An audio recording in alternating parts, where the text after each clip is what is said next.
హరి ఓం రామకృష్ణాయ నమః. జీవిత సత్యం భక్తి అంటే ఏమిటి? నీ జీవితం కర్మ సిద్ధాంతం నీకు తెలుసా? దేవుడు దృష్టిలో భక్తులు అంటే, కానీ గుడికి వెళ్ళి నువ్వు కొబ్బరికాయ కొట్టడం, గంట కొట్టడం అది భక్తి అనుకుంటే పొరపాటు. దేవుడు అందరూ పిల్లలే దేవుడికి. ఏ ఒక్కడో తగువులు ఆడుతుంటే చూసి ఊరుకోవడం. ఉదాహరణ, పువ్వులు చిన్నప్పుడు పూజలు చేయడం మనకు నేర్పుతారు అమ్మా నాన్నలు. అదే జీవితం కేవలం పూజలు భజనలు చేయడం కాదు, ఇంకా ఏదో ఉందని తెలుసుకో. జీవితం అంతా పూజలు చేసుకోవడం కాదు, పాలు నీళ్ళు ఏదో తెలుసుకో. నీవెవరో నువ్వు లోపల గుర్తించుకుంటే అదే మోక్షం. అంటే చనిపోవడం కాదు. మోక్షం అంటే చనిపోవడం కాదు. మన మనస్సు అనే పువ్వు ఉంది, గ్రహించండి. దేవుడి మీద నమ్మకం ఉన్నావా?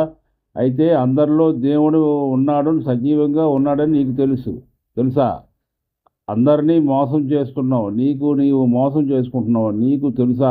ముఖ్య గమనిక, ఈ సందేహం బాహ్య పూజల కంటే అంతర్గత శుద్ధిని, తోటి మనుషుల పట్ల చూపే ప్రేమాను మరియు ఆత్మజ్ఞానాన్ని గొప్పగా వివరిస్తుంది.